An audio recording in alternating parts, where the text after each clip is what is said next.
It was Friday during Lent. This happened in 1996. My older sister swears it was the scariest thing she'd ever seen. Back then, the town's main venue was a dance hall, somewhat removed from the center. People called it a party, but most still said, "Let's go to the hall." Friday was the busiest day, and that day wasn't just any Friday. It was Friday during Lent. Many older people said it wasn't good to go out partying on those days. They said it was a time for respect, a holy time. But young people don't pay much attention to that, right? My sister got all excited, put on her best clothes, sprayed on perfume, and went. The hall was packed, loud music, flashing colored lights, the smell of alcohol mixed with cheap perfume, people dancing close together, others laughing loudly. It was just another ordinary night. At least, that's what it seemed like. At some point, the music was still playing when a strange murmur began near the middle of the hall. At first, nobody understood anything. They thought it was a fight, but it wasn't. Something appeared in the middle of the dance floor. My sister said that even today she can't quite explain what it was. It had a human shape, but it didn't look human. It was tall, darker than the darkness of the hall itself, and even with the lights flashing, it seemed like the light didn't touch it. And then came the worst. It started to rise. It didn't jump. It didn't climb on anything. It simply floated slowly above the people. It passed over heads while people noticed and made way, screaming. Some were paralyzed. Others ran away immediately. My sister said that the silence was what scared her the most because the music was still playing, but it seemed like nobody could hear anything anymore. It was as if the hall had gone silent inside. The thing floated across the entire hall until it got close to the back wall.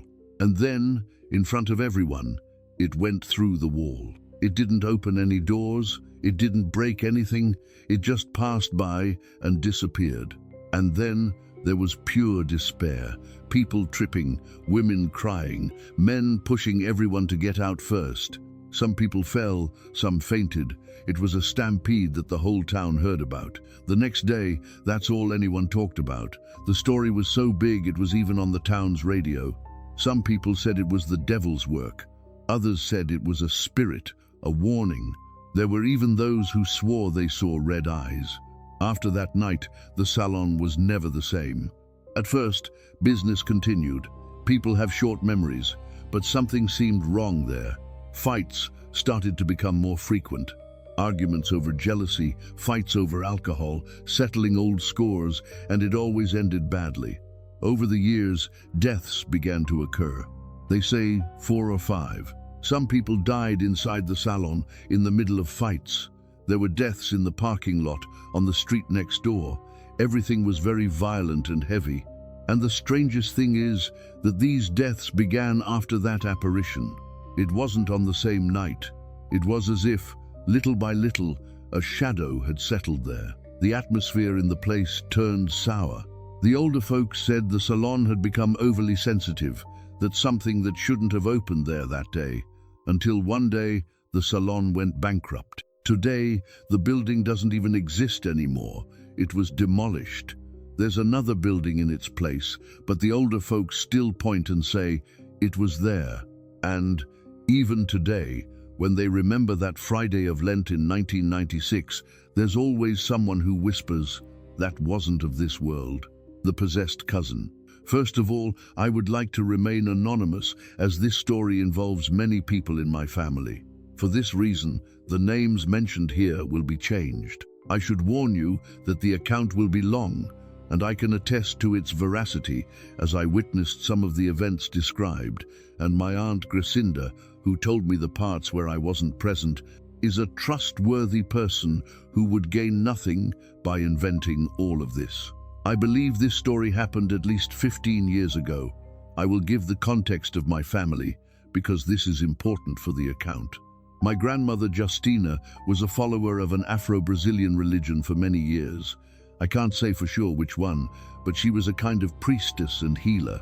She didn't have a temple, but people always asked her for advice, went to her house to ask for prayers, etc. When she was closer to the end of her life, she converted to Protestantism, being baptized in the Church Adventist. At the time of the account, she had already converted. My cousin, whom I will call Jadison here, was dating a girl named Jamail at the time. They liked each other very much, but had broken up. One day after the breakup, my Aunt Alzira, his mother, saw that his expression had completely changed and that he was saying he was going to take his own life. She asked my Uncle Gervasio, her brother and neighbor, for help to restrain him. My Uncle Gervasio was always a burly, tall and strong man. My cousin Jadson, on the other hand, was a frail young man. He is still thin today. However, it took him and 3 other people to restrain the boy. My Aunt Alzira, knowing that the problem was spiritual, ran out and asked my grandmother, who lived in the house across the street, for help. Since my grandmother had already converted, she absolutely refused to return to her old practices. So, she advised Alzira to call Angelo, her sister Gracinda's husband, because he could help. She even suggested that Jadson spend a few days at Angelo and Gracinda's house. My Aunt Gracinda thinks my grandmother suggested this because she knew that Angelo's godmother, Lucia, was a spiritual leader and knew they would turn to her, even though my grandmother hadn't said anything. When Gracinda and Angelo arrived, they found my cousin Jadson literally chained up. My uncle Gervaso, not knowing what to do, used the old chains from a guard dog my grandfather had to tie him up until they arrived. My Aunt Gracinda says that my Uncle Angelo asked her to remove the chains immediately. Then she and the others moved away. Uncle Angelo lit a cigarette, gave it to Jadson, and smoked one too. Angelo's mother was also a follower of an Afro-Brazilian religion, so he had some experience with it. Gracinda, despite being my grandmother's daughter, wasn't a practitioner and wasn't involved. On the contrary, she was very angry with the entities, which explains how she addressed them without any fear or reverence. As soon as they finished smoking, Jadson returned to normal. Important detail, my Uncle Angelo was a smoker, but Jadson had never smoked before. Upon regaining consciousness, Jadson cried copiously and asked everyone what had happened and why his breath smelled of cigarettes. Jadson alternated several times between his normal and possessed states. While waiting for a taxi to take them to Angelo and Gracinda's house, he was normal. Suddenly, when the traffic light turned green, he let out a demonic laugh and made a move to run towards the traffic. But the others, Angelo, Gracinda, and Alzira, his mother, managed to stop him. Angelo and Gracinda's house was large and spacious. It had a large roof terrace, like a big veranda, where there was even a bedroom with a bathroom. At that time, my grandmother Justina fell ill, and as she was elderly and needed care, ended up staying in that very room. Inexplicably, some plaques and lumps appeared on her skin. This illness also had a spiritual character. My grandmother even knew this, but that's a story for another time. She was from the countryside, illiterate, barely able to write her own name and read by spelling, as she used to say. But she had an absurd sensitivity to the spiritual world. I mention this to show that even though she didn't want to get involved, my grandmother Justina ended up having to go there. Jadson remained in that state for days, alternating between possession and normality. Before contacting Lucia, my Uncle Angelo and my Aunt Gracinda contacted me and my mother, asking us to speak with the pastor of our church and go there to pray for Jadson. We did so. When we arrived, my mother, the pastor, another sister, a friend of ours, and I prayed for him, and the same thing happened. At times, the entity manifested itself. I'll make an observation here. I've always been very close to Jadson. I'm an only child, and he's always been like an older brother to me, so I know him well. That's why I can attest to how strange it was to look at his face and clearly see that it wasn't him there, and that sarcastic smile definitely wasn't his. Anyway, we gathered in a circle around Jadson and began to pray. The prayer had an effect. He came to, exhausted and quite tearful. We stayed there for hours, but during the early morning, Jadson became possessed again. Then, my grandmother Justina joined us in prayer.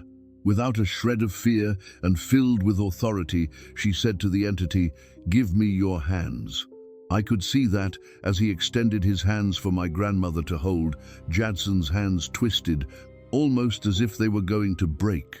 My grandmother quickly noticed and said, calmly but firmly, without shouting, "I told you to give me your hands." The entity obeyed. My grandmother took his hands and prayed. He was finally able to rest and sleep, and we left. But that wasn't the end. The next day, I believe, my grandmother explained to my Aunt Gracinda, she was told that she didn't need to worry about her family, Angelo and their 2 children, who were just kids at the time, because the entity's goal was to take Jadson's life. Then, it told her to contact Lucia. Before finally going to Lucia's house, the entity tried to trick my Aunt Gracinda. I'll make a digression here. What a courageous woman. While she was telling me this, she said she never liked these things, and that's why she spoke to the entity angrily, as if she were responding to someone she didn't like. Returning to the story, the entity, trying to impersonate Jadson, said, "Aunt, shall we go up to the roof?" My aunt, already realizing it wasn't Jadson, replied, "What are we going to do up there, my son?" "Oh, just get some fresh air. Stay here locked up in this house." She thought about what to do and had an idea. Since her husband was a policeman, she went to the bedroom and got the handcuffs. When she returned, she handcuffed Jadson's wrist to hers. She was so quick that he only realized it when he was already handcuffed. Then she told him, "I know who you are and what you plan to do. You want to go up there? We'll go up there. But I want to see you succeed." She said this because she knew that the entity's intention was to make Jadson jump off the roof below, and, being a chubby woman at the time, it would require enormous strength to lift her up. The roof was walled. Anyway, they went to the house, Lucia's Terrero religious space. My Aunt Gracinda said it was something impressive. As soon as they set foot there, Lucia became possessed. She told me the names of the entities, but I prefer not to mention them in order to respect other people's beliefs. Lucia's female entity began to talk to Jadson's entity. "What are you doing with the boy? I received an offer to kill him. And who gave it to you? Was it his girlfriend?" "No, his girlfriend doesn't even know. So-and-so gave it to me. She wants him to die." "And what did she give you?" At that moment, my Aunt Gracinda recounts, the entity began to list the exact quantity of everything it had received: roosters, hens, drinks, etc. The other entity, which Lucia had channeled, replied, "Well, you're not going to do anything with the boy. You're going to work for me now. And what do I get out of it?" Lucia's entity began to list other things it would give to the male entity that was in Jadson. Finally, this one agreed to leave him. He didn't return to normal immediately. He received other entities that same day. However, according to Lucia, they were good entities, his spiritual guides who came to take care of him. To conclude, the so-and-so mentioned was a friend of Jamile's. She had been interested in Jadson, but since he didn't reciprocate, she became furious and commissioned this job to take his life. In the end, everything turned out all right. Jadson never had any more episodes like that. He and Jamile are still together. They share an apartment and have a dog. My Aunt Gracinda and my Uncle Angelo no longer live in that fateful house, which was next to a huge yard. By the way, my grandmother Justina passed away sometime later. This story is somewhat of a taboo in the family. Everyone knows, but no one dares to talk about it.